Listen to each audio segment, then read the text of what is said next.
primeira palestra, seja bem-vinda para a tua primeira palestra, agora no dia 13, aqui no Chapter, dia 13 de novembro de 2019. Então, muito obrigado. Meu nome é Beatriz Brimiller, eu sou metacoach e também sou trainer em PNL Neurosemântica, moro aqui em Cuiabá, Mato Grosso.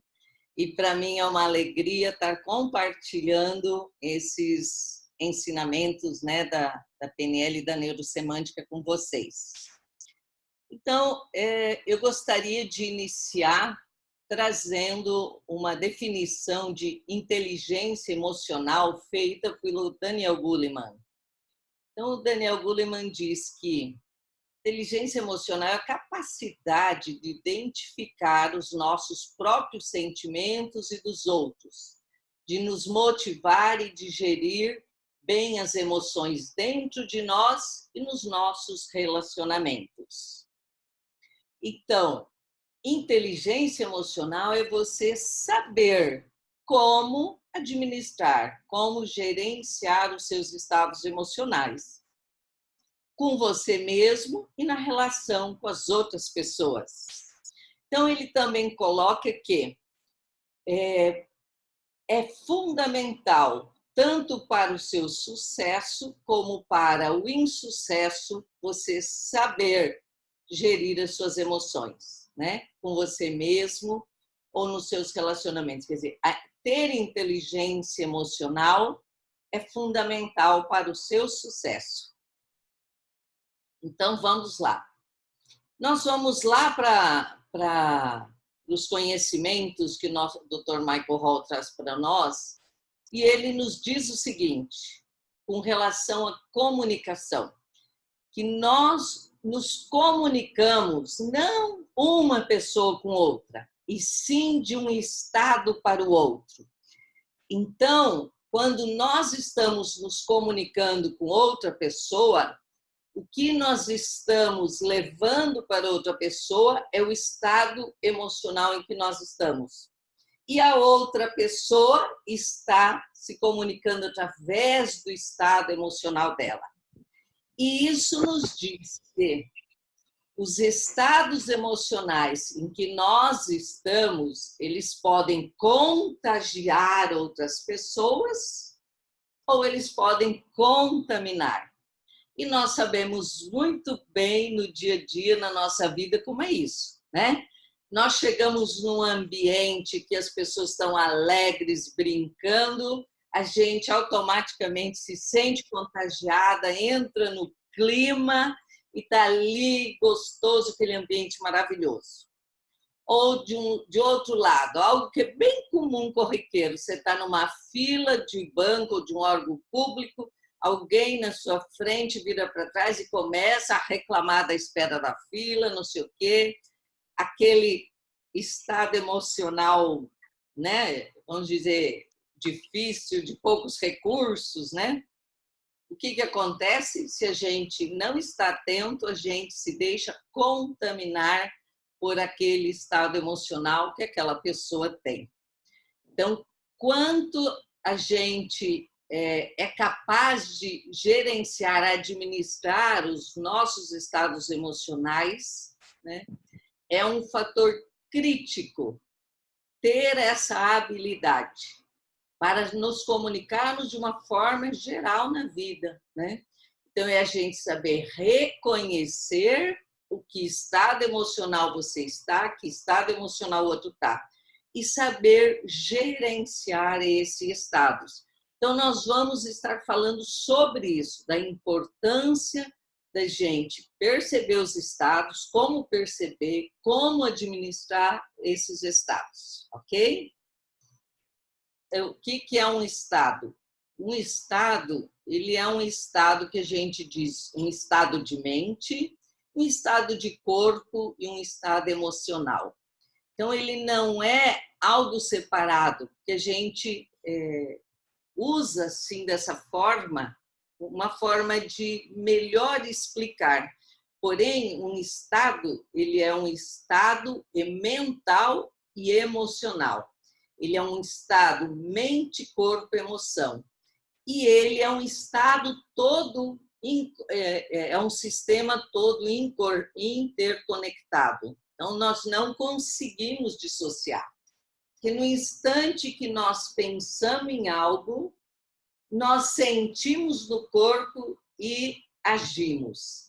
Então, sempre que nós, um desses estados se altera, os outros também se alteram. Por exemplo, se eu estou pensando em algo positivo, bom, alegre, eu tenho essa expressão no meu corpo, dessa alegria, dessa coisa boa. Se eu mudo meu pensamento para um estado, um pensamento negativo, ruim, de algo desastroso, imediatamente eu vou expressar no meu corpo, eu vou sentir isso e vou agir. Então as pessoas vão olhar para mim e vão perceber que algo mudou, né? Então sempre que eu altero algo, seja a emoção, seja o corpo, seja o que eu estou pensando, eu altero os outros também, porque é um sistema todo conectado. Então, isso diz da qualidade da vida. Então, a qualidade da nossa vida, ela está diretamente ligada à qualidade dos estados que nós experimentamos a cada momento. Exemplo, observem, vocês devem conhecer aí no bairro onde vocês moram, na vizinhança, pessoas que são extremamente negativas, pessimistas. Qual é a qualidade de vida que elas têm? Hoje em dia a gente vê, eu conheço algumas pessoas que falam assim, nossa, é uma crise, ninguém está comprando nada. E o que a gente percebe? Que elas realmente estão com dificuldades financeiras, né? Já aquelas outras pessoas que têm um pensamento mais assertivo, mais positivo, as coisas estão fluindo, elas estão fazendo negócios e a vida delas está acontecendo. Então, isso nos diz sobre isso, né? Então, a qualidade da nossa vida está diretamente ligada à qualidade dos estados que experimentamos a cada momento da nossa vida. Então, como nós acessamos estados? Como é isso? Então, na neurosemântica nós dizemos, dentro da nossa mente, nós temos um cinema interno. Nós, para acessar um estado, nós vamos acessar o estado ou através da memória ou através da imaginação. Da memória, né? Eu vou lá dentro do meu filme interno, dentro desse cinema interno da minha mente, e eu vou buscar um momento em que eu tive aquele estado que eu quero acessar agora, nesse momento. Ou através da imaginação, eu crio esse estado que eu desejo.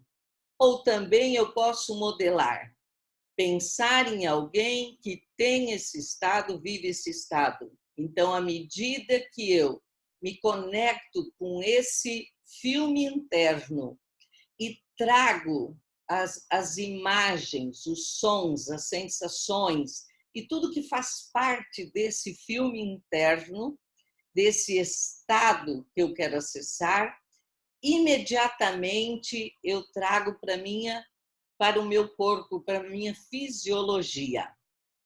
Então, é assim tão simples que nós acessamos estados, né? Ao ir lá, né? Vou pegar o exemplo, então, da memória. Eu quero acessar um estado, por exemplo, de segurança. Estou indo para uma reunião, e é uma reunião muito importante com um cliente, e eu preciso me sentir segura sobre a proposta que eu vou apresentar. Então, eu vou lá na minha mente e busco um momento da minha vida em que eu me senti segura. E lá dentro desse filme interno, nesse cinema interno, eu vou revivendo como foi aquele momento em que eu me senti segura. Então, eu acesso as imagens, eu acesso os sons e as sensações.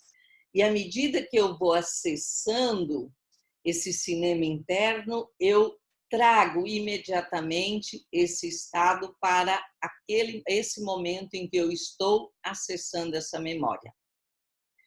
Tendo essa memória, eu posso ancorar, estando vivenciando esse estado, tendo ampliado o máximo que eu quis, eu já vou falar mais sobre isso, eu posso ancorar esse estado. Pode ser uma âncora visual, auditivo, sinestésica, e eu usar em determinado momento, né? No curso Practitioner, a gente faz a experiência de excelência, um círculo de excelência que a gente ancora estados de excelência para usar quando a gente quer, né? Mas vamos lá. Então, a pergunta: é possível mudar estados? É possível administrar estados? Sim. Então, a gente diz que são duas estradas reais, as quais eu posso percorrer para mudar ou administrar meus estados. A gente diz que são duas chaves.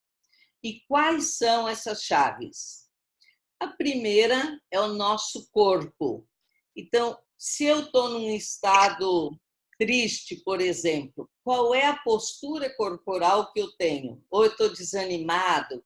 Normalmente a gente tem uma postura corporal de ombros caídos, olhando para baixo, tem toda uma fisionomia que nos faz, né?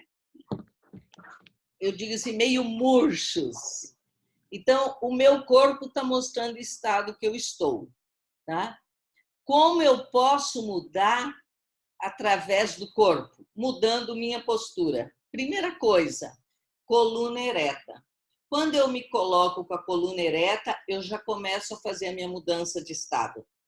Existem alguns estados, algumas posturas que marcam profundamente uma mudança de estado muito bacana. Por exemplo, quando nós fazemos isso do braço, o que significa isso? Uau, vitória, consegui! Então, quando eu mudo a expressão no meu corpo, automaticamente eu mudo o meu estado externo, né? E o meu estado interno também. Outra forma de mudança através do corpo é a respiração. Muitas vezes, na correria, as coisas acontecendo, você acessa um mau estado, por exemplo, nervoso, com raiva. A melhor coisa a fazer neste momento é você respirar profundamente, se conectar com o seu corpo. E à medida que você toma 2, 3 respirações, você oxigena melhor o cérebro e, naturalmente, você já vai estar em outro estado, num estado de mais recursos. E a outra estrada, né, a outra chave é a mente. Então, nós vamos ver como, através da mente, nós podemos mudar. Então, nós vamos ver que, quando nós estamos falando do corpo, nós estamos falando da parte neurológica, né, da neuro. Quando estamos falando da mente, nós estamos falando da linguística. Então, o corpo, eu estou falando das minhas percepções a nível dos meus canais sensoriais, o que eu vejo, né? Ouço, percebo, sinto. E a mente, eu estou falando da linguagem, dos símbolos que eu uso, das metáforas. Então, a mudança através do caminho da mente, nós vamos utilizar os outros artifícios que nós vamos estar vendo. Agora, a primeira coisa, para eu fazer uma mudança de estado, é necessário que eu me dê conta dos princípios que regulam os estados. Então, primeiro, com relação a estados, né? O que eu sei sobre estados? Que o objeto do estado é algo externo. Quer dizer, eu vejo algo do lado de fora e acesso um estado interno. Por exemplo, eu vejo o meu filho vindo na minha direção, uau! E eu me encho de alegria, né? Eu vejo uma pessoa que eu não sinto nenhuma simpatia por ela, até desprazer, imediatamente o meu estado fica um estado negativo, entre aspas, né?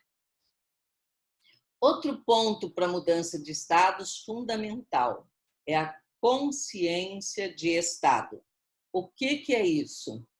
Para eu conseguir gerenciar os meus estados, eu primeiro preciso, a cada momento, saber que estado eu estou. Então, agora, nesse momento, em que estado eu estou? Eu estou num estado apropriado para isso que eu estou fazendo? Nesse momento, o estado que eu estou é um estado útil, é um estado que me favorece. Então, essa é a primeira coisa que a gente precisa fazer. Vou dar um exemplo sobre consciência de estado para vocês, que aconteceu algo comigo. Eu estava saindo do mercado e eu normalmente tenho um estado bom, tranquilo, né? E quando eu estava saindo do mercado, vinha na minha direção uma mãe com um filho de aproximadamente uns 10 anos de idade, e eles vinham conversando numa interação, coisa mais gostosa de se ver. Ao ver aquilo, pelos significados que aquilo tem para mim, eu acessei o estado de alegria. Nossa, que coisa linda de ver aquilo, né? Quando eu fiz isso, imediatamente veio um pensamento. Você não viveu isso com seus filhos. Como vocês acham que eu fiquei? Qual foi o meu estado? Uau! Imediatamente eu fiquei num estado triste. Porém, consciência de estado faz o quê? Quando eu percebi, naquele momento que o meu estado se alterou, opa, peraí. Fiz uma interrupção de estado e disse, ok, falei comigo mesmo, né? Você fez o melhor que pôde. Então, só é possível você fazer uma interrupção e uma mudança de estado assim no exato instante que ele acontece, quando você tem total consciência de estado. Porque há tempos atrás, quando eu não conhecia isso, o que acontecia? Eu teria ficado mal, ido para casa mal e permanecido talvez dias naquele mau estado, né? Então, ter a consciência que estado você está a cada momento é fundamental para você administrar seus estados. Bom, outro princípio é o acesso ou indução de estado, né? Então, como eu já comentei antes ali, nós acessamos os estados através da memória, da imaginação ou da modelagem. Não vou entrar em detalhes que eu acabei de comentar. E nós podemos aumentar um estado, intensificar um estado. Então, quando eu acesso um estado de recursos que eu quero, eu posso ampliar esse estado, tornar ele mais intenso. E eu também posso interromper um estado, né? Então, eu estou acessando um estado sem recurso, um estado pobre de recurso, um estado ruim, eu posso parar um estado, interromper. Então, como eu dei o exemplo antes, que aconteceu comigo, imediatamente eu falei, pare comigo mesmo, pare, né? Você fez o seu melhor. Saí do estado triste, voltei para o meu estado natural, ótimo. Então, podemos interromper um estado sempre que necessário. Se eu percebo um estado comigo mesmo ou com outra pessoa, eu posso usar um artifício para interromper esse estado. E nós vimos também, outro princípio é que os estados, né, eles criam uma dependência. Então, para a aprendizagem, para eu aprender, eu preciso ter um estado adequado. Para eu criar, memorizar, gravar, né, dentro de mim algo, eu preciso, depende do estado em que eu estou. Para eu perceber, para eu ter o comportamento que eu quero ter ou me comunicar, existe a dependência do estado. Então, por exemplo, por que que às vezes acontece, nós estamos lendo um livro e quando a gente percebe, a gente fala, poxa, eu não lembro de nada que eu li aqui. O que que aconteceu? Não estávamos num estado adequado para aquilo. A nossa mente navegou e nós fomos embora, o olho continuou passando as páginas, mas eu não retive nada daquilo que eu li. Então, para cada coisa que nós queremos fazer, se eu tenho estado adequado, eu vou ter melhores resultados para isso. Então, se eu quero me comunicar com as pessoas, qual é o melhor estado para eu me comunicar? Se eu quero aprender algo novo, qual é o melhor estado que eu me coloco para a aprendizagem? Então, isso faz toda a diferença. Mais princípios.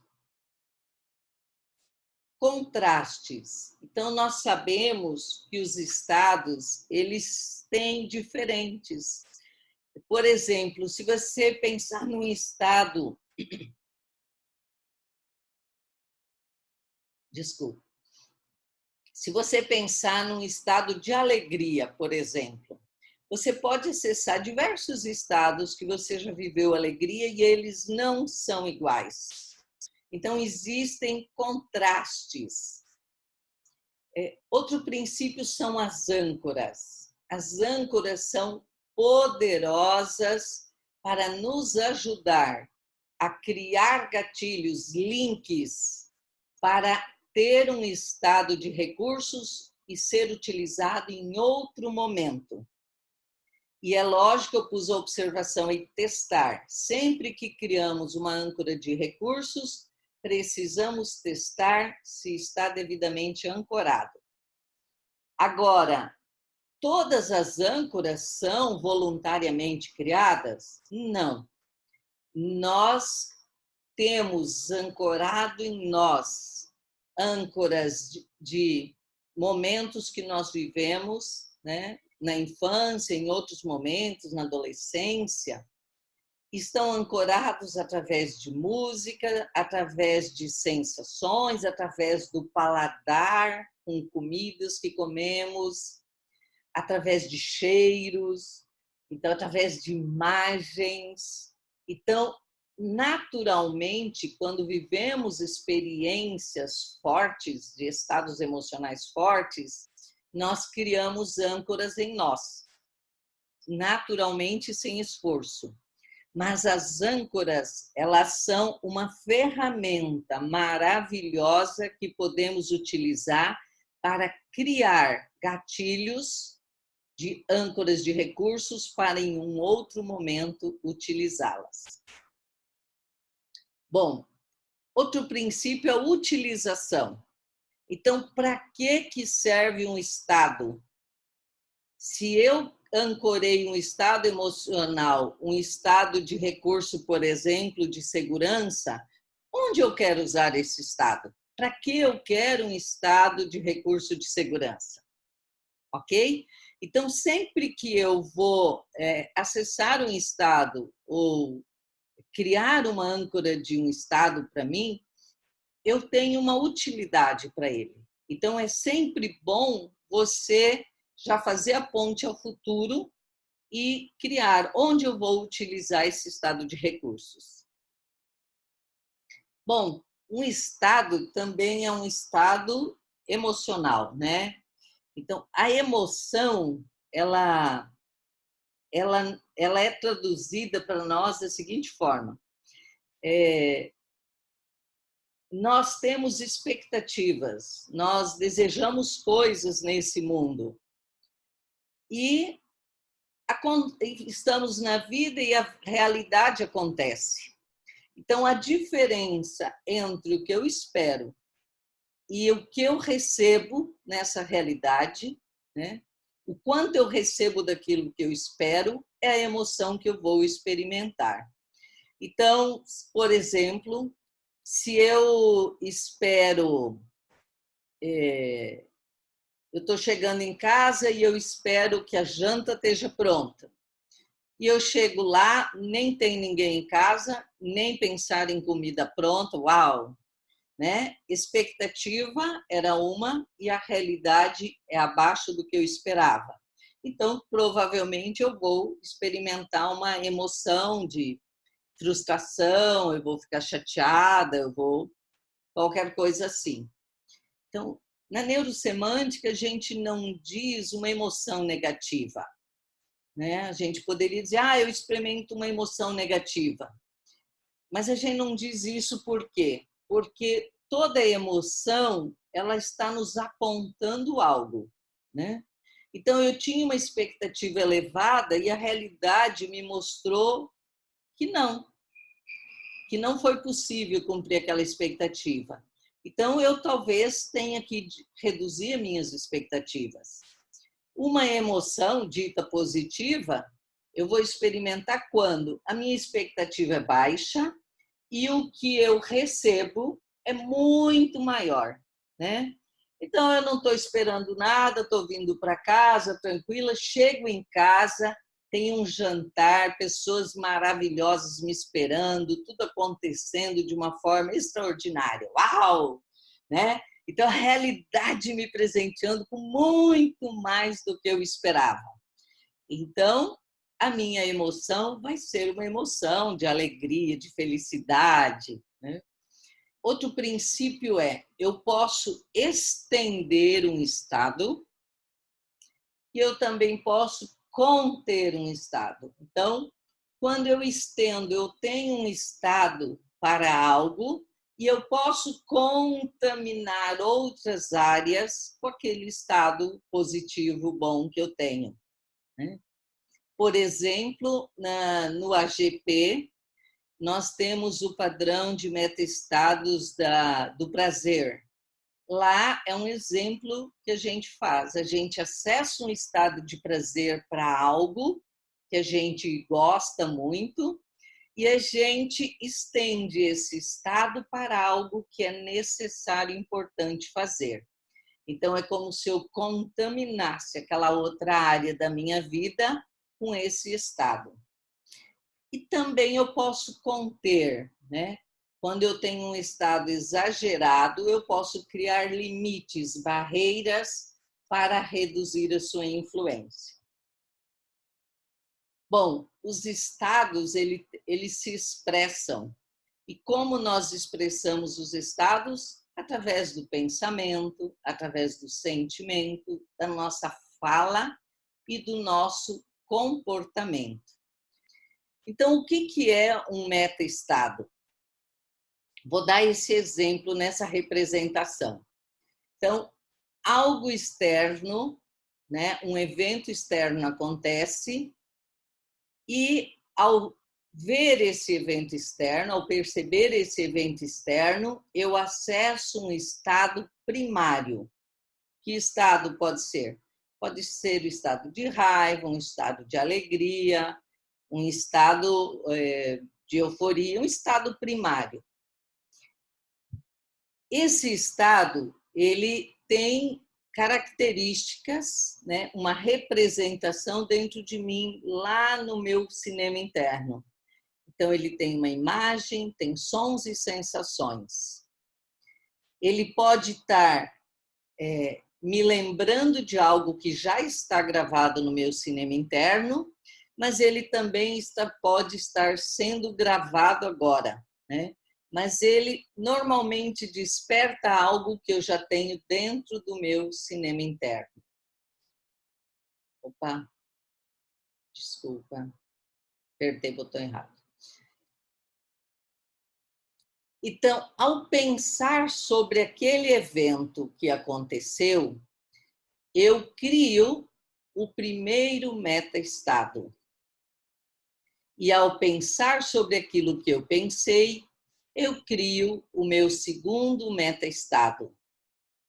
E ao sentir a respeito daquilo que eu pensei sobre o evento, eu crio o meu terceiro meta-estado. E ao avaliar o que eu estou sentindo a respeito do que eu pensei, eu crio o meu quarto meta-estado. Isso pode ir infinitamente. Isso acontece porque a nossa mente é uma mente autorreflexiva. É a reflexividade da nossa mente.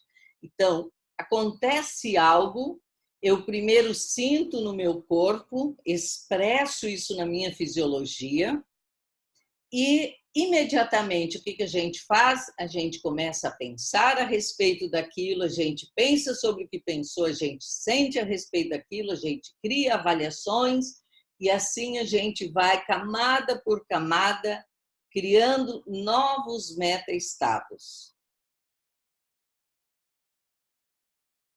Então, o que são meta-estados? São estados que, de forma automática e involuntária, nós trazemos sobre outros estados que texturizam e modificam os estados originais. Olha que interessante.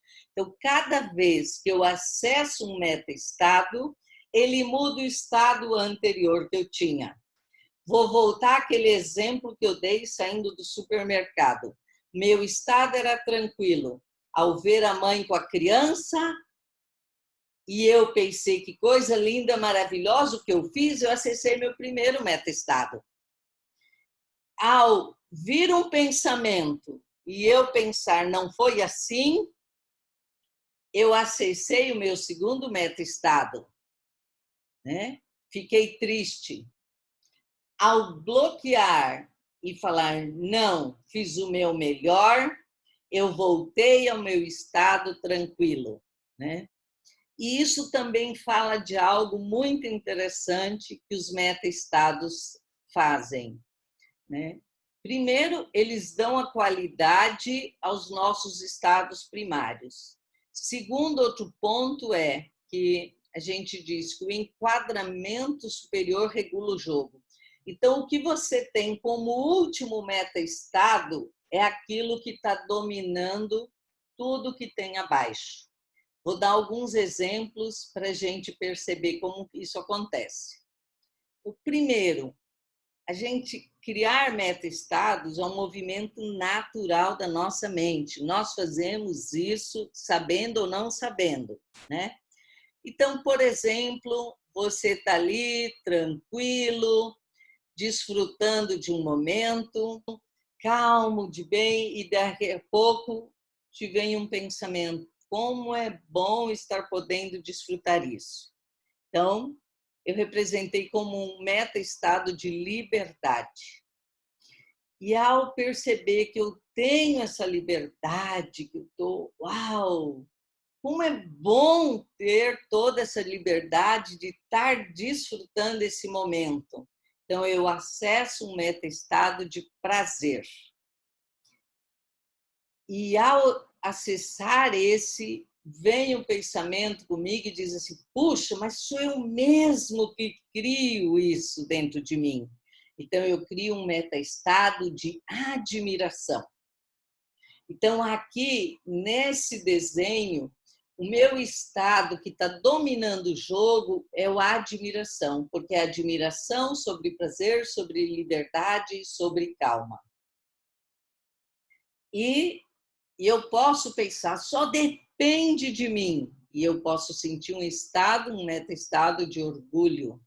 Então, quem está mandando agora no jogo é o orgulho sobre a admiração, sobre o prazer, sobre a liberdade e sobre a calma. Vamos a um outro exemplo. Imagine aquele dia que você acordou de mau humor. E daí você pensa: puxa vida, eu tenho uma sessão daqui a pouco, vou atender meu cliente no MetaCoach. E você fica preocupado porque você não está num estado adequado, né? Então, você acessa um meta-estado de preocupação. E daqui a pouco você começa a pensar a respeito disso. Então, você fala assim: ah, sabe o que é? Que eu estou sobrecarregada, eu estou trabalhando muito. E você sente aquilo, uau, eu dei um nome para esse meta-estado de estresse. E daí você começa a sentir coisas no seu corpo, a respiração, coração, e você diz, nossa, o que é isso que eu estou sentindo?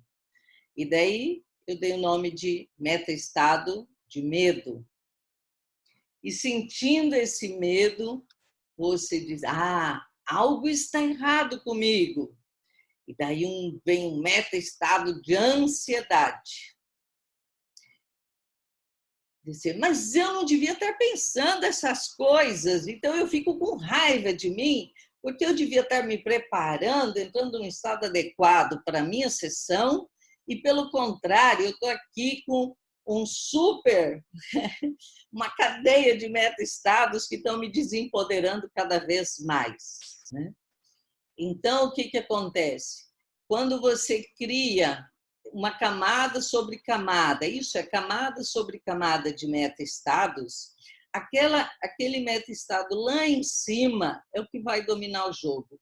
Então, você acordou com mau humor. Agora, nesse momento, você está com raiva. Uma raiva sobre uma ansiedade, sobre um medo, sobre um estresse, sobre uma preocupação. Imagina que estado sem recursos ou com recursos péssimos, né? Que você vai estar para desfrutar daquele momento. Então, vamos a outro exemplo. Você está lá calmamente observando estrelas, né? Não sei aí, mas aqui em Cuiabá, lá na Chapada, a gente pode observar noites lindas estreladas. Então, você está lá calmamente observando estrelas e daí você pensa, nossa, como é bom estar calmo, que maravilha. E você sente alegria. E ao sentir alegria, né? Que bom sentir essa alegria, então você sente prazer. E ao estar sentindo aquele prazer, desfrutando daquele momento, vem aquele pensamento, se estou me sentindo assim, é sinal que alguma coisa ruim vai acontecer amanhã. Então, vem um estado de preocupação. E daí você vem um estado de medo, que você fala assim, é assim mesmo? Toda vez que está tudo bom, que eu estou vivendo um momento de alegria, que está maravilhoso, algo ruim acontece. Então, aquele estado, desfrutando lá, observando as estrelas, que era o estado de calma, que ganhou alegria, prazer, depois entrou preocupação e medo, e você perdeu aquele estado de recursos que você estava desfrutando daquele momento. Agora, o que você começa a focar é no medo do que de ruim vai acontecer na sua vida. Então, meta-estados, nós temos distintos níveis. Num resumo geral, algo acontece do lado de fora, um evento, eu acesso um estado. E dentro de mim, eu tenho um editorial que eu posso editar, e eu faço isso, né, linguisticamente, acessando esse meu cinema interno. Eu, através da linguagem, eu vou criando novos metaníveis e eu vou transformando aquele estado primário inicial. Então, que tipo de metaníveis eu tenho? Intenções, regras, identidades, valores, crenças e muito mais. Então, mais metaníveis da mente. Nós, então, temos metanível de significados, valores, crenças, identidade, princípios, decisões, intenções, objetivos, entendimentos, expectativas, paradigmas, metáforas e símbolos. Mas muito bem, né? E pensar em estados e meta-estados é algo importante. É uma habilidade importante para o coach? Sim ou não, galera? Sim, né? Então, vamos lá. O que é importante sobre isso? Primeiro, né, como coach, eu preciso saber elicitar um estado no meu coach. Então, primeiro, eu preciso saber identificar o estado que ele está, detectar, né? E também prover estímulos necessários para levá-lo a um outro estado, um estado mais adequado de recurso. Então, eu preciso identificar o estado que ele está e identificar um estado que seja mais adequado ou o estado que ele deseja. E ter estímulos necessários para ajudá-lo a acessar esse estado dentro dele. Outro componente, né, que o coach utiliza é a ancoragem de estados. Então, ao acessar um estado, ao ajudar a pessoa a acessar um estado de recursos, seja através da memória ou da imaginação, eu ajudo ele a estabelecer um gatilho ou um link, né, desse estado. Então, eu vou ancorar esse estado de recursos para depois, no momento necessário, no momento em que for útil, ele disparar esse gatilho. Então, no momento em que ele acessar esse link ou disparar esse gatilho desse estado de recursos, ele terá novamente esse estado que ele deseja ter. Então, uma habilidade, que é a 7ª habilidade no MetaCoach, indução de estado, nós podemos fazer através de perguntas ou meta-perguntas, né, coaches? Nós podemos induzir um estado através de história, através de âncoras, acessando a âncora, através da linguagem. Então, a importância de ter uma linguagem evocativa, né? Utilizar os padrões da linguagem hipnótica para ajudar o nosso coach a estar acessando esses recursos que ele deseja. Então, já quase no fim, a pergunta: por que induzimos estados aos nossos coaches? Primeiro, para que a pessoa possa experienciar aquele estado, né? E segundo, à medida que ele entra dentro daquele estado, ele nos traz informações de qualidade. A partir de informações de qualidade, podemos ajudá-lo na trilha que ele deseja fazer mudanças, né? Agora, algo importante que lembro ainda Michael Hall falando para nós na formação, né? Para que você ajude alguém a acessar um estado, você criar uma indução de estado, é necessário que primeiro você esteja naquele estado, né? Então, você precisa ter congruência, porque a sua ferramenta durante uma indução de estado é o que você fala e o como você fala.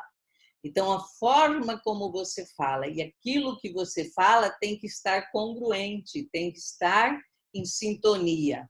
Então, não dá para você querer que a pessoa acesse um estado de calma e você estar no estado agitado, ou vice-versa. Então, Vou dar um exemplo aqui, gente. Por exemplo, eu quero que a pessoa acesse um estado poderoso para ir lá e fazer o que acontece. E a minha indução é: isso, eu quero que você acesse esse estado poderoso. Uau! Eu não tenho a voz, eu não tenho, a minha indução não tem nada do estado que eu quero induzir. Então, a primeira coisa que eu preciso fazer é eu estar no estado congruentemente para que a minha fala e o como eu falo estejam alinhados, porque daí eu consigo realmente utilizar essa ferramenta poderosa que é a indução de estados, que é extremamente necessária e eficaz durante uma sessão de coaching.